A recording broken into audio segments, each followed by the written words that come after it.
92 Sonoma County homeowners cut the price of their listed home this week. That's not this month, that's in the last 7 days, and many of them probably should not have needed to. Right now, there are two very different seller experiences happening in Sonoma County. For the first group, they're selling their home in less than 30 days. For the second group, they're writing thousands of dollars in checks every month, hoping for an offer. The difference between these two experiences is not the market, it's not luck, and in many cases, it's not even the house. I'm going to show you with real market data from the last 60 days in Sonoma County why this occurs. Buyers, you should follow along because you're going to learn about all the opportunities available right now. And for sellers, you should also follow along because you'll want to maximize your sale results using these tips. I'm Stephanie Johnson. I'm your RealWise agent here in Sonoma County, and I'm going to get into all the numbers and details right now. Okay, so I pulled every residential sale that has occurred in Sonoma County in the last 60 days, and I broke all of these sales up into 4 distinct groups. The first group is homes that sold in under 30 days. This group represents about 52% of all properties sold in the last 2 months. And these sellers on average received 103% of their list price, which means buyers competed for many of these homes and pushed the price up. The next category is homes that sold between 31 and 60 days. This group represents 23% of the market over the last 2 months. And these sellers received on average 98% of their list price. So they got it sold, but the early energy and excitement just never really showed up. The third group is homes that sold between 61 and 120 days. This is a smaller group and it only represented about 13% of sales during that time period. But these sellers compromised more on price and only received on average about 96% of their list price. So prices are getting softer and now the carrying costs are starting to add up and become very real. The last group is homes that sat for at least 120 days or more before receiving an offer. This group represents 10% of the homes sold in this period, and these sellers really compromised on price and they sold for 91% of list price on average. So from top to bottom, that equates to a 12-point spread,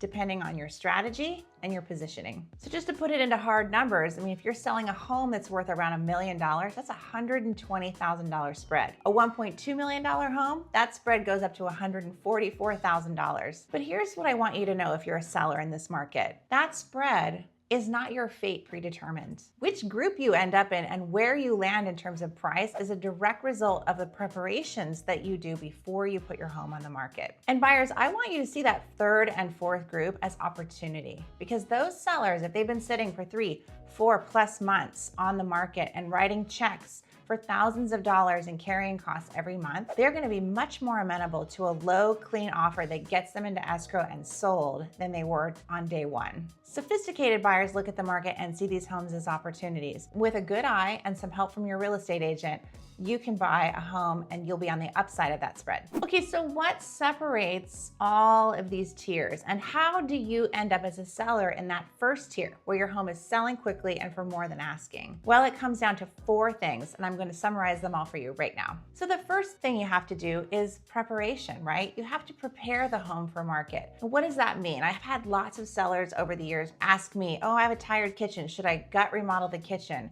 Or should I gut remodel a bathroom? And the answer to those questions is almost always no. Preparation means trying to maximize your ROI by making simple cosmetic choices and curing simple problems so that buyers have less objections when they walk through your home and can get more excited. So for instance, paint is probably your #1 friend. Painting a home inside and out, a bright modern color, unifying the space, clean walls, it's inviting and it creates light and energy. Certainly decluttering spaces and staging adds a lot. Staging in particular is something I see a lot of Sonoma County homeowners skip, and I think it's really to your deficit because a lot of the buyers coming into our marketplace are coming from markets like the Bay Area and beyond where they're used to seeing homes staged. Almost all homes are staged in the Bay Area as opposed to maybe 50-60% in Sonoma County. And it actually is sort of a letdown for them. So I would say staging is something you should strongly consider to boost your ROI. Changing tired finishes is another way to maximize your ROI. For instance, changing out old tile countertops for quartz, or refinishing or changing tired or mismatched flooring.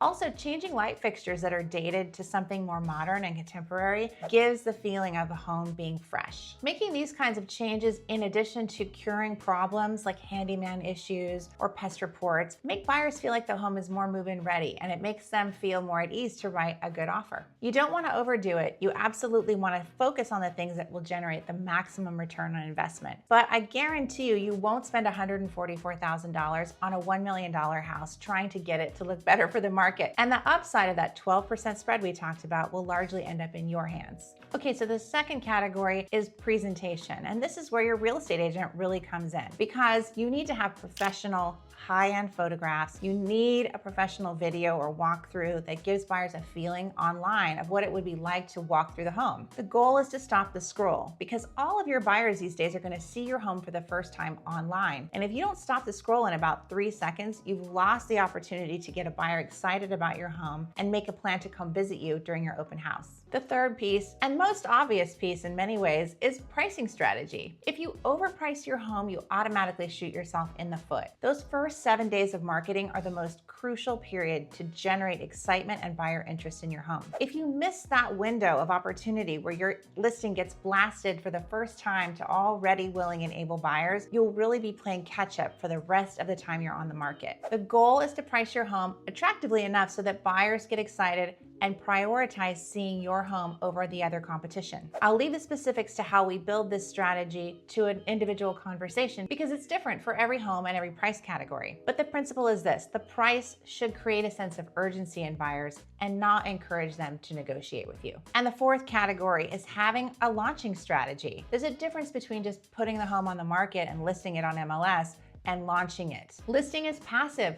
Launching is intentional. The goal of a launch is to get buyers excited about the home before it ever ends up on MLS. It's building the right buyer awareness in the days leading up to the listing going live. And that way, when you do hit the market, you've already generated a buzz about your home, and that first weekend of open houses is busy. A busy open house is a breeding ground for urgency. You want buyers to have to walk with each other through the house and see that there are other parties interested in the same home that they are. How this works specifically with your home will be something we would talk about individually. But the short version is that tier 1 outcome is designed and is intentional. It's not an accident. And here's where I'll address the reality of what this could cost you if you get this part wrong. First of all, the thing you should think about is, what does it cost you to carry this home? And how long are you willing to carry this home and write checks waiting for an offer? The quick math that you should do is look at your nut. What does it cost you to own this home, including property taxes, mortgage, insurance, maintenance, and utilities? Add that number up, and that's your monthly carrying cost, and it's the price it will cost you to have your home languish on the market. And so a Sonoma County home in the $1 million to $1.2 million range, as an example, if you purchased your home before rates went up and you have a lower mortgage rate, your costs may be anywhere from $4,000 to over $6,000 per month. That's the check you'll be writing every month while you wait for your home to sell. So the difference between a home selling in the first 30 days and sitting for months on the market can be anywhere from $12,000 to over $18,000 in carrying costs alone. And that's before we incorporate where you'll land in that 12-point spread of value we talked about. Add those two numbers together, and that's why this strategy is so important to get right out the gate. It's the highest return investment you can make. And buyers, that cost, that number that the seller will pay to have their home languish on the market for more than 90 to 120 days, that is opportunity for you. And it's the reason why a conversation over a low offer with a seller that's been sitting that long feels very different than it would on the first week. So buyers, let me give you a picture of this market right now and a little bit of advice about how to approach properties depending on how long they've been on the market. If you see a home that's done, it's painted, it's staged, it's well presented, and it's well priced, move quickly. These homes don't just sell in under 30 days. In many cases, they sell in the first week. If you sense there's competition and that the seller expects more than one offer, you'll need to write an offer that's strong enough to win. And even though competing for a home in a multiple offer situation can be scary, it's a sign that you're trying to buy something that's desirable and that a lot of people want. I guarantee when you turn around and sell that home sometime in the future, you can likely set up the same results for yourself as a seller. On a home that's been sitting over 90 days, take your time. Negotiate hard. Don't be afraid to offend the seller. An offer on paper is a real statement of intent. A seller and their agent needs to take that offer seriously. Now, it doesn't mean that they're going to sign your offer outright, but it starts a conversation. Don't be afraid to start a conversation and see what the seller is willing to do. You will never know how motivated a seller is to move their property until you submit an offer and wait for a response. If that home was mishandled and overpriced at launch, and they've been gnashing their teeth, hoping for an offer, up in the middle of the night worried about getting the sale done, that all plays to your advantage. They've been carrying it for months, paying for it, and maybe kicking themselves a little bit that they didn't do more to prepare the home before they listed it. And sellers, if you're listening to me advise buyers right now, I know it might feel a little nerve-wracking, but this is the exact conversation that buyers and their agents have if your home's been sitting for too long. They're not gonna come in at full price, and they certainly are not gonna try and give you everything that you want if it's been sitting for a long time. And so I hope your takeaway is getting the strategy right from the get-go, and hiring someone that knows how to do it for you is of utmost importance. Do you want your home to be the target or the trophy? And so here's the bottom line. Right now in Sonoma County, there's a really robust market for homes that sell under 30 days. In fact, 52% of the homes that sold in the last 2 months alone sold quickly and without much hassle. But the gap between that outcome and a 4-month plus waiting game is real. And the costs associated with waiting that long can be upwards of $150,000 or more, depending on what your home ultimately is worth. And so what I've covered are just the facts, right? This is the what's happening in the market. But the question for you is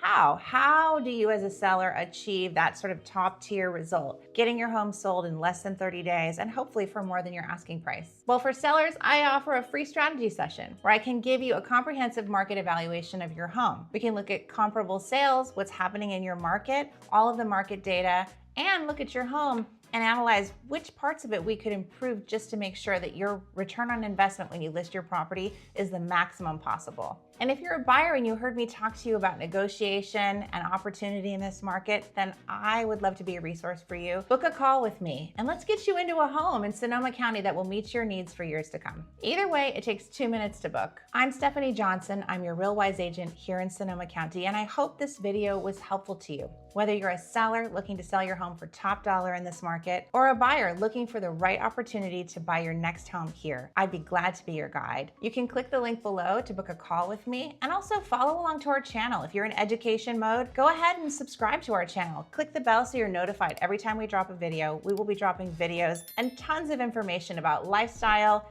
and real estate here in Sonoma County every week. Until the next one, bye for now.